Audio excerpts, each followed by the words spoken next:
As I said, canonization is really the most important stage in how the Bible came to be, because that's the moment when you decide this text is worth our reading and worth our time and useful for faith and practice versus a text that is not.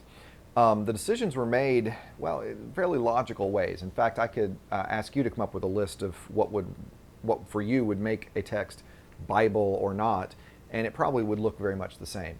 There were four main criteria. The first is date and language. That looks a little like two criteria, but it's really just one. In the case of the Old Testament, was it written in Hebrew? And if it was, that means it was probably written before 400 BCE. In the New Testament case, is it written in Greek or written in the first century? That was very important. The second criteria would be inspiration. Does it make some claim for authority? Do you see "Thus says Yahweh" in the text, or "Thus says the Lord," as most Bibles have it? Is there some claim for inspiration in the case of the Old Testament? In the New Testament, they want to see some sort of apostolic association. You didn't have to be an apostle to get your book into the Bible, but you had to at least know an apostle to get your book in the Bible. Mark and Luke, not traditionally apostles, but they have their text there because tradition says that Luke was a traveling companion of Paul. Mark got his information from Peter. So that apostolic association gets the text and it has that inspirational quality in there and lets it qualify. The third criteria I would say is orthodoxy. Orthodoxy is, it's a little anachronistic to use that term, but basically I want to say no weird ideas. There's no goofiness in there. It sort of conforms to the generally accepted belief of the church overall.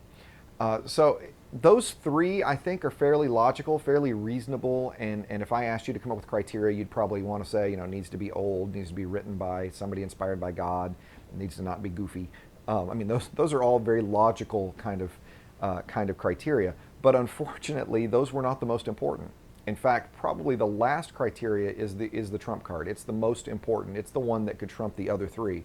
That is time and usage. Did these writings stand the test of time? Did they speak to the needs of the community? If the answer to those questions was yes, then you could actually have a book that does not meet the first three criteria and actually makes it in the Bible. And we have examples of books that did meet the first criteria and are not in the Bible. I know that's a fairly radical statement. Let me back that up before you dismiss me out of hand. There are texts that were written at the right time and are written by the right people and don't have any goofy ideas and yet don't make it in the Bible. One of the great examples comes from 1 Corinthians 5:9. Paul references in that passage an earlier letter he wrote to the church at Corinth. In my earlier letter, I wrote you. Now, let me make clear, that is 1 Corinthians that Paul says in my earlier letter. So we have a letter that comes before 1 Corinthians that apparently doesn't make it into the biblical text. And also in Colossians, we see a reference to when you finish reading this letter, make sure and share it with the Laodiceans, and make sure and read the letter to the Laodiceans. Now, in both cases, there you have Pauline authorship talked about. They're both written in the first century. They're both going to be written in Greek. I'm going to trust that Paul's not going to have any goofy ideas. And yet there are two examples, a letter to the Laodiceans and the first letter to the Corinthians, that don't make it into the biblical canon. Why? They didn't have it. Whatever it is, it didn't have it. It didn't make that inspired quality. But what about something that doesn't meet those first three? Well, a good example of that would be something like the book of Esther. The book of Esther has portions written in Aramaic. It is written very late, so after that 400 BC cutoff that we talk about. Doesn't mention God. They do pray, but it doesn't mention to whom. God's not there. And it challenges orthodoxy in some ways because it advocates a non-Mosaic holiday of Purim. Most of the holidays in the Old Testament come from the Torah. This one does not. Our heroine is named after a Babylonian goddess, Ishtar. Our hero is named after Marduk, Mordecai. And so there are three ways it doesn't meet those first three criteria. Why does it get in the Bible? There was something about it. It was special. It spoke to the needs of the people. It endured. It hung on for a long time, and eventually it was sanctioned.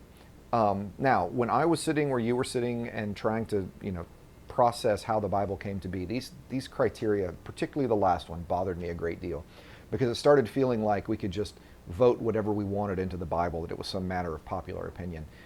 I've kind of changed my perspective over the years. I don't now see this as a problem. Now I actually kind of see this as a feature. Because what it ends up meaning is there is no scientific quantifiable way of identifying the inspiration of God. God moves beyond those kind of criteria. You can't pin God down. There are some things that make total sense and turns out not to be the case, and other things you would absolutely say there's no way that's happening, and God ends up using that. I mean, one great example of that, of course, is the calling of David, where it makes total sense to pick someone bigger, stronger, smarter, older, and David is selected out even though he's the youngest and wasn't even worth coming to the review when that time comes. We'll talk more about that when we get to David. So I don't think this is a bug. I think this is a feature. I also think I've often used the parable of the NFL draft when I think about how to think about these books. I don't think that it's as easy as trying to identify something scientific, whether something, you can run it through a series of experiments and it's a yes or a no. I think it's like picking a quarterback in the NFL draft. I really do. Because you have, before a college player goes into the draft, you have all these NFL scouts that start scouting the analytics of the player. How tall is he? How fast can he run? How much does he weigh? How much can he bench press? What offense did he run in college? What were his touchdowns, completion percentage, interception? They have all of these numbers on a spreadsheet, right? And you can look it out. You can quantify it. And you say, this is a person who's going to be a success in the league. And then you come to the NFL draft, and a team begins to draft these players. And sometimes those analytics don't pan out. Sometimes you have, you can draft Peyton Manning or you can draft Andrew Luck, #1 overall, and they turn out to be huge successes. But then there can be the Ryan Leafs and the Jamarcus Russells and the Cade McNowns and these individuals drafted in the tops of the draft, the Achilles Smiths, that are drafted in the top of the drafts that are can't miss prospects. They're going to be great. Look, they got all the numbers, they got all the analytics you could ever want, and they get into the league and it just doesn't work.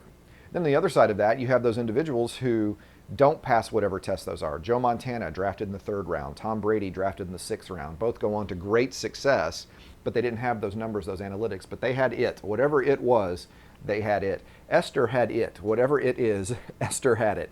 Esther had that quality of inspiration that defied the kind of reason you would normally apply to it, but actually had something truly, truly special. So that's a little bit of how these things came together.